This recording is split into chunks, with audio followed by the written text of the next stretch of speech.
नमस्कार। Breaking news में बड़ी खबर आपको बता दें कि बिहार को एक बार फिर से उनका सीएम मिल चुका है। नीतीश कुमार ने 10वीं बार सीएम पद की शपथ ले ली है। इसके साथ ही सम्राट चौधरी, विजय कुमार सिन्हा ने भी डिप्टी सीएम पद की शपथ ली। इसके साथ तमाम बड़े नेताओं ने भी शपथ ली है। अब इस खबर में क्या कुछ अपडेट आया है और क्या कुछ हुआ है, इसी पर मेरे साथ ज्यादा जानकारी के साथ मौजूद है नवेंदु। तो नवेंदु, नीतीश कुमार ने एक बार फिर से सीएम पद की शपथ ले ली है। निश्चित तौर पर देखिए, नीतीश कुमार का चेहरा चमक रहा है। बिहार की सियासत के सूर्य आप इन्हें कह सकते हैं। साल था 2000 जब पहली बार इन्होंने सीएम पद की शपथ ली थी।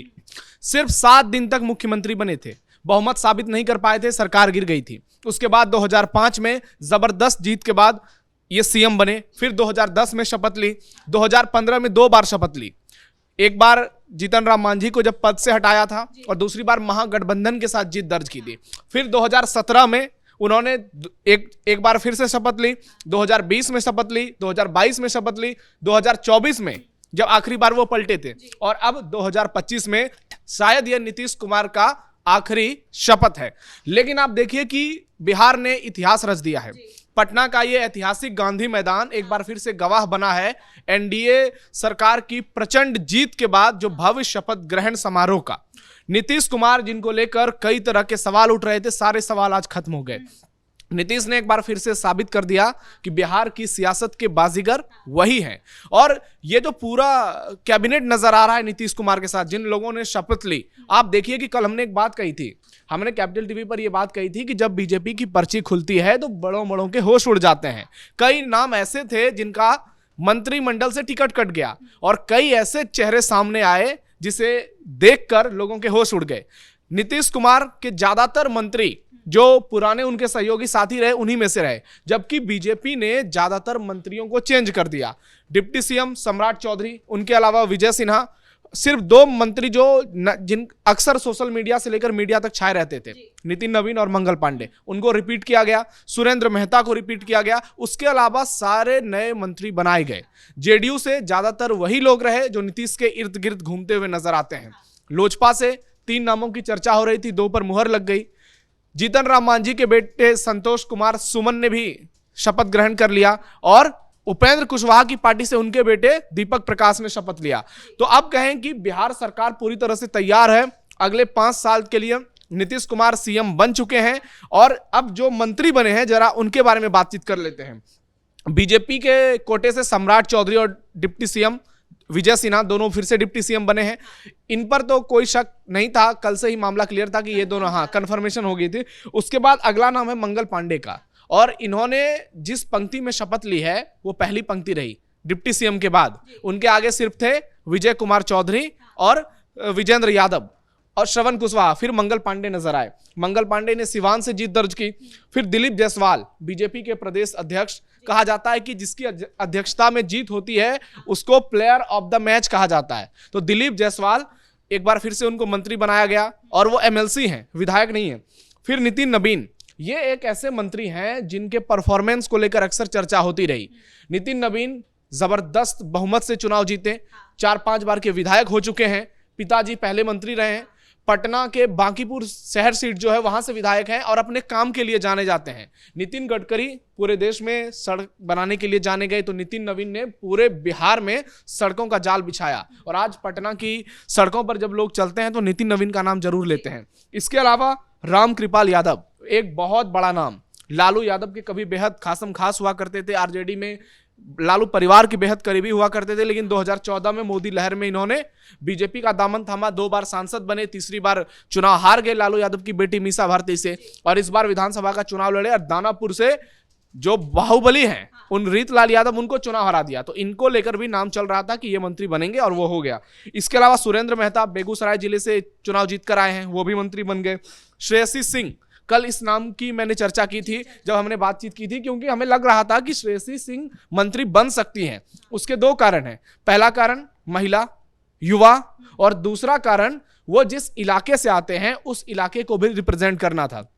उनकी माताजी पुतुल सिंह पहले सांसद रह चुकी हैं बीजेपी के। पिताजी दिग्विजय सिंह पूर्व केंद्रीय मंत्री रह चुके हैं, रेल मंत्री रह चुके हैं। अब दिवंगत हो चुके हैं। और दिग्विजय सिंह इतने बड़े शख्सियत थे बिहार की सियासत में कि नीतीश कुमार के बाद नंबर 2 हुआ करते थे जेडीयू में। जॉर्ज फर्नांडिस, नीतीश कुमार, दिग्विजय सिंह, इनकी ऐसी तिकड़ी थी कि जेडीयू उस समय बिहार में बहुत मजबूत थी। लेकिन अचानक से उनका निधन हो गया था हार्ट अटैक के चलते। फिर उनकी पत्नी राजनीति में आए और अब श्रेयसी सिंह दूसरी बार जमुई से विधायक बनी है। कॉमनवेल्थ गेम में गोल्ड मेडलिस्ट हैं, इसलिए उनको गोल्डन गर्ल भी कहा जाता है। और युवा हैं, अभी 30 साल से कम उनकी उम्र है। इसके अलावा अगर बात की जाए तो संजय टाइगर आरा से चुनाव जीत कर आए हैं और गृह मंत्री अमित शाह और पीएम मोदी के बहुत खास बताए जाते हैं। आरा और मगध भोजपुर का जो पूरा इलाका था, वहां पिछली बार बीजेपी का प्रदर्शन बहुत खराब रहा था, लेकिन इस बार शानदार प्रदर्शन बीजेपी समेत पूरी एनडीए ने वहां पर किया है। तो संजय सिंह टाइगर राजपूत जाति से आते हैं और एक जो उनकी इमेज है यंग एग्रेसिव लीडर की, वो आगे भी बीजेपी उसमें लीडरशिप तलाश रही है।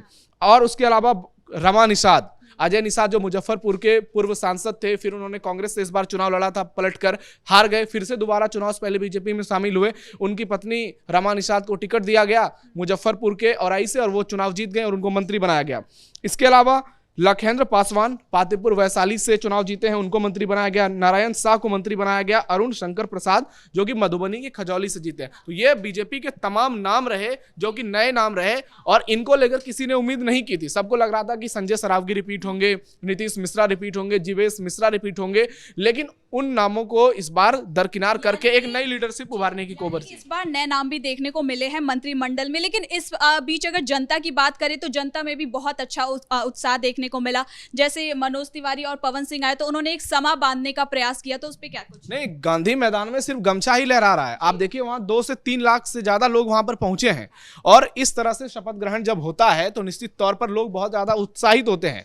हालांकि गांधी मैदान में इससे पहले भी नीतीश कुमार ने शपथ ली है। 2015 की वो तस्वीर हमें आज भी याद है जब वो तेजस्वी यादव के साथ चुनाव जीतकर पहुंचे थे और तब तमाम जो इंडी गठबंधन राज्यों के सीएम थे, बड़े लीडर थे, वो वहां पर आए थे और नीतीश कुमार काले चश्मे में नजर आए थे। एक बार फिर से नीतीश ने उसी मैदान में शपथ ली है 10 साल के बाद और उस समय जिस तरह से नीतीश चमक रहे थे आज भी उसी तरह से चमक रहे हैं। लोजपा की अगर बात की जाए तो 2 मंत्री संजय सिंह और संजय पासवान ने शपथ ली है। इन नामों को लेकर भी हमने पहले से ही कल बातचीत की थी कि संजय सिंह सिमरी बख्तियारपुर से जीते हैं और संजय पासवान भी इस बार बखरी से चुनाव जीत कर आए थे। उसके अलावा हमने सब कुछ लगभग दर्शकों को बताया हुआ था, जो हम कह रहे थे लगभग वही सही हुआ। जेडीयू में आप देखिए कि विजय कुमार चौधरी भूमिहार जाति से आते हैं, उनको नीतीश के बाद नंबर 2 के तौर पर देखा गया जेडीयू में, उन्होंने शपथ ली। अशोक चौधरी जो कि दलित समुदाय से आते हैं, उनको भी मंत्रिमंडल में शपथ दिलाया गया। श्रवण कुशवाहा, उनका एक वीडियो चुनाव से पहले वायरल हुआ था जिसमें लोगों ने उन्हें दौड़ाया था, उसके बाद वो काफी ज्यादा वायरल हो गए थे, लेकिन इसके बावजूद नीतीश कुमार के बेहद भरोसेमंद हैं क्योंकि नालंदा जिले से चुनाव जीतते हैं। लेसी सिंह राजपूत चेहरा है, उनका भी बहुत बड़ा योगदान रहा है एनडीए की जीत में। पूर्णिया से धमदाहा सीट से वो चुनाव जीती हैं। तो जातिगत समीकरण की बात की जाए तो आप देखिए कि किस तरह से तमाम जातियों को साधा गया इस मंत्रिमंडल में। ब्राह्मण चेहरे भी नजर आए, राजपूत चेहरे भी नजर आए और राजपूत चेहरे हर दल से नजर आए, बीजेपी से भी, जेडीयू से भी, लोजपा से भी, क्योंकि इस बार सबसे ज्यादा अगर किसी जाति के विधायक बिहार में चुनाव जीते हैं तो वो राजपूत जाति के विधायक चुनाव जीते हैं। भूमिहार चेहरे भी नजर आए, कायस्थ नितिन नवीन भी नजर आए। उसके अलावा ओबीसी जिसमें कि अगर यादव चेहरे के तौर पर देखा जाए तो राम कृपाल यादव नजर आए, मदन सहनी मल्लाह जाति से एक वो भी नजर आए और रमा निशा 2 मल्लाह जाति से यहां पर बनी है। ईबीसी की बात की जाए तो बहुत सारे ईबीसी से बने, दलित से बहुत सारे लोग मंत्री बने। उसके अलावा एक मुस्लिम चेहरे फिर से मंत्री बने हैं जिनका नाम है जमा खान, चैनपुर से चुनाव जीते। कभी मायावती की पार्टी बीएसपी से चुनाव जीतकर जेडीयू में आए थे और पिछली बार उनको मंत्री बनाया गया था। तो कुल मिलाकर जो पूरा मंत्रिमंडल तैयार किया गया है इसमें महिलाओं का, युवाओं का, अनुभवी नेताओं का भी गठजोड़ देखने को मिला है। साथ ही जो जातिगत समीकरण साधा गया है, एनडीए ने लोगों को एक मैसेज देने की कोशिश की है कि सबका साथ सबका विकास हो और हर जाति को, हर बिरादरी को ऐसा लगे कि हमारी हिस्सेदारी इस मंत्रिमंडल में है, हमारी भागीदारी इस मंत्रिमंडल में है।